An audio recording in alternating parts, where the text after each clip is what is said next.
चलिए नमस्कार प्यारे बच्चों, कैसे हो आप सभी। मैं आशा करता हूं कि आप सभी अच्छे होंगे, स्वस्थ होंगे और आपकी पढ़ाई भी बहुत ही अच्छी चल रही होगी। तो प्यारे बच्चों, आज के क्लास में हम लेके आए हैं आपके लिए क्लास 12th केमिस्ट्री यानी कि रसायन शास्त्र का 35 मोस्ट VVI ऑब्जेक्टिव क्वेश्चन। ये 35 ऑब्जेक्टिव आपके बोर्ड परीक्षा के लिए बहुत ही ज्यादा इंपॉर्टेंट है। तो भाई मेरे आज के क्लास को आप सभी ध्यान से देखिएगा और आज के क्लास में दिए जाने वाले सारे प्रश्नों को आप अच्छे से याद भी करते चलिएगा। ओके, तो चलिए क्लास को स्टार्ट करते हैं। और फर्स्ट नंबर सवाल आपके फोन के स्क्रीन पर ये रहा।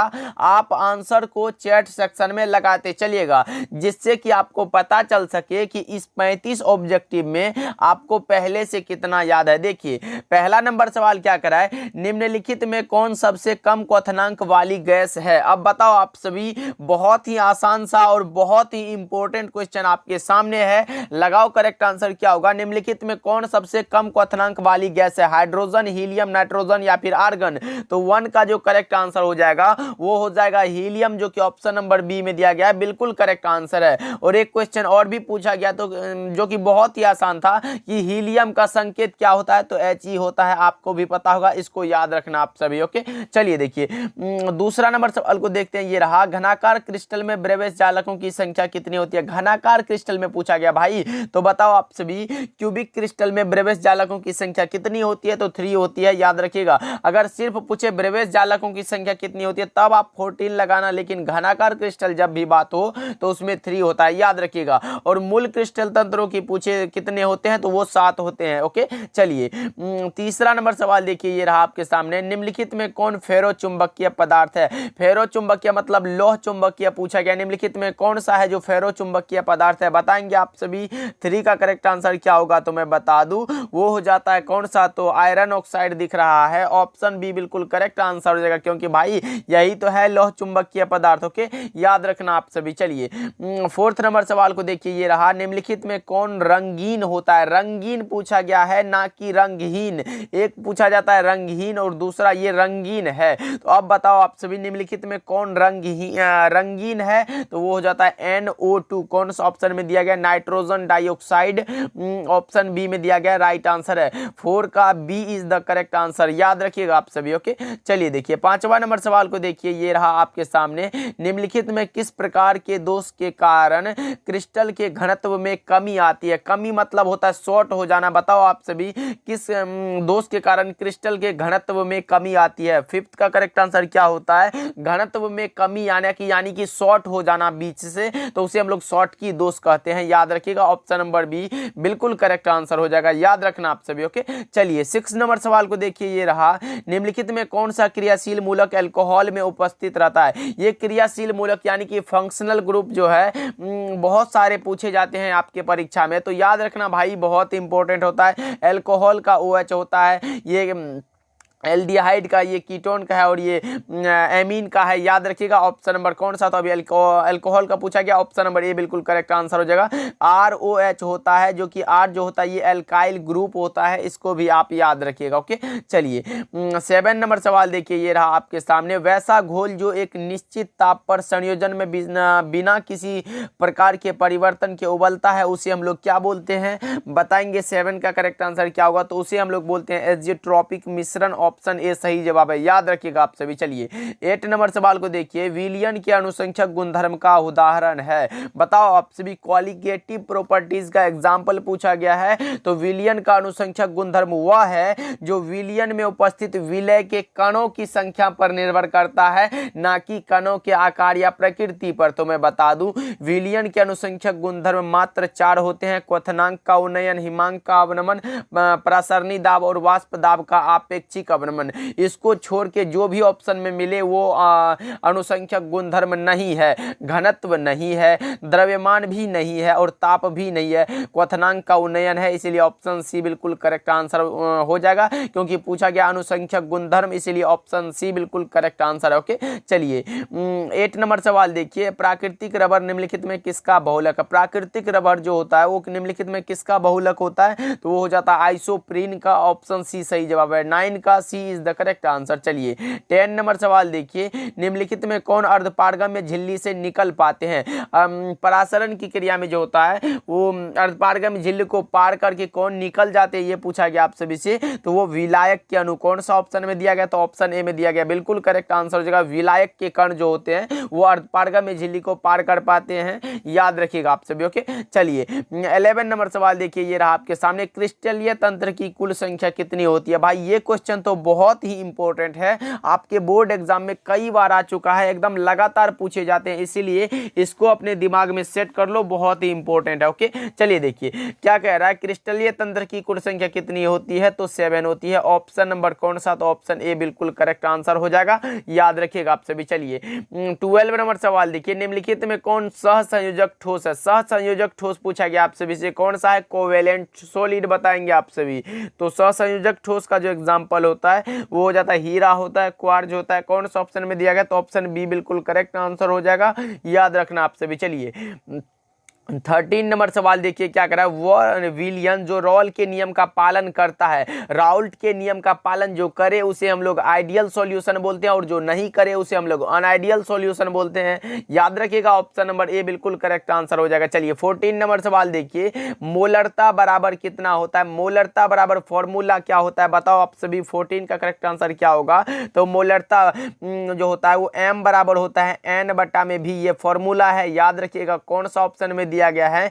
m बराबर n बटा में भी, ऑप्शन ए में दिया गया है, बिल्कुल करेक्ट आंसर हो जाएगा, याद रखिएगा आप सभी। ओके, m बराबर n बटा में भी मतलब बोले तो n क्या होता है? तो मोल ऑफ सोल्यूट, और भी है वॉल्यूम ऑफ सॉल्यूशन, याद रखिएगा आप सभी। ओके, चलिए नेक्स्ट सवाल क्यों बढ़ते हैं। 15 नंबर सवाल को देखिए, यूरिया का जलीय विलयन विद्युत का होता है, क्या होता है? यूरिया का जलीय विलयन विद्युत का क्या होता है? बताओ आप सभी। सुचालक होता है, कुचालक होता है, अर्धचालक होता है, या फिर इनमें से कोई नहीं? तो यूरिया का जलीय विलयन जो होता है वो विद्युत का कुचालक होता है। कौन सा ऑप्शन में दिया गया है? तो ऑप्शन नंबर बी बिल्कुल राइट आंसर हो जाएगा। चलिए 16 नंबर सवाल देखिए, ये रहा, प्रतिरोधकता के व्युत्क्रम को क्या कहते हैं? प्रतिरोधकता के उल्टा हम लोग व्युत्क्रम को क्या बोलेंगे? तो उसे हम लोग क्या बोलते हैं? तो उसे हम लोग बोलते हैं विशिष्ट चालकत्व। कौन सा ऑप्शन में दिया गया? तो ऑप्शन बी बिल्कुल सही जवाब हो जाएगा। ओके, चलिए देखिए 17 नंबर सवाल की ओर बढ़ते हैं, ये रहा आपके सामने, दूध निम्नलिखित में किसका उदाहरण है? दूध जो है वो निम्नलिखित में किसका उदाहरण होता है? ये होता है इमल्सन का,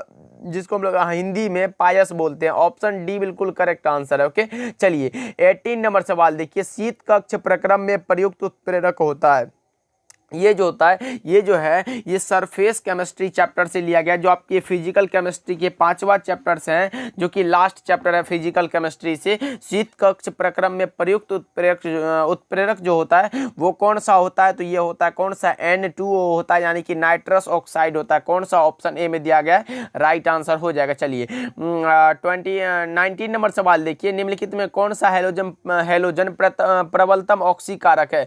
ऑक्सीकारक के लिए क्या होता है? तो मैंने बता चुका है कि ऑक्सीकारक के लिए फ्लोरीन होता है, याद रखिएगा आप सभी। और अवकारक के लिए क्या होता है? तो आयोडीन होता है, इसको भी आप याद रखिएगा। चलिए 20 नंबर सवाल देखिए क्या करा है, निम्नलिखित में से कौन सा कथन सत्य है? बहुत ही अच्छा क्वेश्चन है, बताओ आप सभी, निम्नलिखित में कौन सा कथन सत्य है? सभी अयस्क खनिज होते हैं, सभी खनिज अयस्क होते हैं, सभी क्षार भस्म नहीं है, और इनमें से सभी क्या होगा इसका राइट आंसर? तो मैं बता दूं, इसमें सभी अयस्क खनिज होते हैं, ये वाला ऑप्शन बिल्कुल करेक्ट हो जाएगा, option A right answer. Okay, चलिए 21 नंबर सवाल देखिए, CONH2 को कहा जाता है, बताओ आप सभी। CONH2 को हम लोग क्या बोलते हैं? तो एमिडो ग्रुप बोलते हैं, ऑप्शन ए सही जवाब है। एमिनो ग्रुप मत लगाना, गलत हो जाएगा, एमिडो ग्रुप बोलते हैं। ओके, चलिए 22 नंबर सवाल को देखिए, ये रहा आपके सामने, पॉलीथीन एक बहुलक है। पॉलीथीन जो बहुलक है वो है इथीन का, ऑप्शन बी सही जवाब है। चलिए 23 नंबर सवाल देखिए, मात्र 35 ऑब्जेक्टिव है भाई, और अभी तक आप लोग सारे बच्चे क्लास को लाइक नहीं किए हो, तो जितने बच्चे हमारे साथ जुड़े हो एक बार भाई क्लास को आप सब लाइक कर दो, फिर क्लास को स्टार्ट करेंगे। अगर आप लोग क्लास को लाइक करते हो तो पढ़ाने में भी बहुत मजा आता है, क्योंकि भाई हम आपको पता होगा कि हम बिल्कुल फ्री आपको सारे कंटेंट प्रोवाइड करते हैं, इसलिए एक बार क्लास को लाइक कर दो, और चैनल पे पहली बार जुड़े हो तो सब्सक्राइब करके हमारे साथ जुड़ जाओ, एग्जाम में फिर मिलके तहलका मचाएंगे। देखो, कार्बनिक यौगिक में तत्व उपस्थित होना चाहिए, कार्बनिक यौगिक के बारे में पढ़ रहे हैं तो कार्बन तो होना ही चाहिए भाई, ऑप्शन बी सही जवाब है। चलिए 24 नंबर सवाल देखिए ये रहा, सेल स्थिरांक की इकाई क्या होती है? सेल स्थिरांक I बटा में A होता है, आपको भी पता होगा। तो 24 का करेक्ट आंसर क्या होगा? तो R बराबर L बटा में A, क्या फॉर्मूला पढ़े हो क्या? R बराबर L बटा में A फॉर्मूला आप लोग पढ़े हो, मुझे पता है। L क्या है तो भाई सेंटीमीटर में इसको नापते हैं, और क्या तो एम्पियर एरिया हो जाता है ये। तो बताओ आप सभी 24 का करेक्ट आंसर क्या होगा? तो ये हो जाता है कौन सा? तो कूलम मीटर इनवर्स कहाँ दिया गया? ऑप्शन नंबर डी बिल्कुल करेक्ट आंसर हो जाएगा। याद रखिएगा आप सभी, सॉरी कूलम मीटर नहीं सेंटीमीटर इनवर्स है, याद रखना आप सभी। ओके चलिए नेक्स्ट सवाल की ओर बढ़ते हैं। 25 नंबर सवाल ये रहा, भूपर पट्टी में सर्वाधिक प्राप्त तत्व है, तत्व कौन सा पूछा गया है? तो भूपर पट्टी में सबसे अधिक प्राप्त तत्व कौन सा है, ये पूछा गया आप सभी से। तो मैं बता दूं सबसे अधिक प्राप्त तत्व होता है ऑक्सीजन। याद रखिएगा, अगर धातु पूछे तब आप एल्यूमिनियम लगा सकते हो। चलिए 26 नंबर सवाल देखिए, अयस्कों में उपस्थित अशुद्धि को गैंग या अधात्री बोलते हैं, गैंग या फिर क्या तो अधात्री बोलते हैं। ऑप्शन बी सही जवाब है। चलिए 27 नंबर सवाल देखिए ये रहा, बीसीसी इकाई सेल में परमाणुओं की संख्या कितनी होती है? बताओ आपसे भी, बीसीसी इकाई सेल यानी कि body centred cubic unit cell में परमाणुओं की संख्या कितनी होती है? बताएंगे आप सभी। तो परमाणुओं की संख्या अगर पूछे तो उसमें 2 होता है, कोऑर्डिनेशन नंबर 8 होता है। परमाणु संख्या 2 और कोऑर्डिनेशन नंबर जो होता है वो 8 होता है, इसको भी आप याद रखिएगा। ओके चलिए 28 नंबर सवाल को देखिए ये रहा, अनुकता का अधिकतम मान,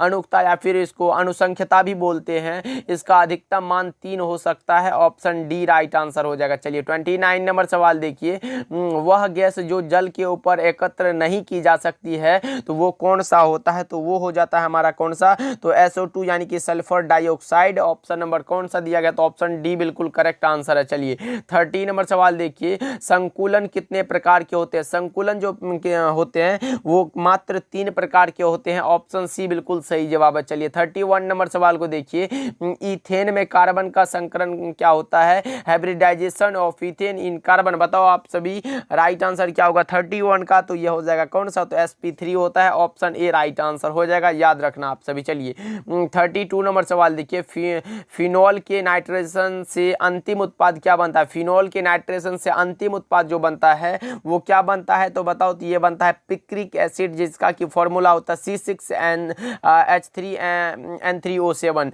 ऑप्शन नंबर कौन सा? तो ऑप्शन बी बिल्कुल सही जवाब हो जाएगा। चलिए 33 नंबर सवाल देखिए ये रहा, विटामिन सी की कमी से क्या होता है? तो विटामिन सी स्कर्वी होता है। ऑप्शन डी बिल्कुल सही जवाब है, याद रखना आप सभी। चलिए 34 नंबर सवाल देखिए, बोरेक्स का रासायनिक नाम क्या होता है? बहुत ही इंपॉर्टेंट क्वेश्चन आपके बोर्ड एग्जाम में आया हुआ सवाल है, सोडियम टेट्राबोरेट होता है। ऑप्शन नंबर ए बिल्कुल करेक्ट आंसर है। 34 का A is the right answer. 35 number सवाल एंड आज के क्लास का लास्ट सवाल है, एफसीसी जालक में कितने परमाणु होते हैं? बताओ आप सभी, एफसीसी जालक में परमाणुओं की संख्या कितनी होती है?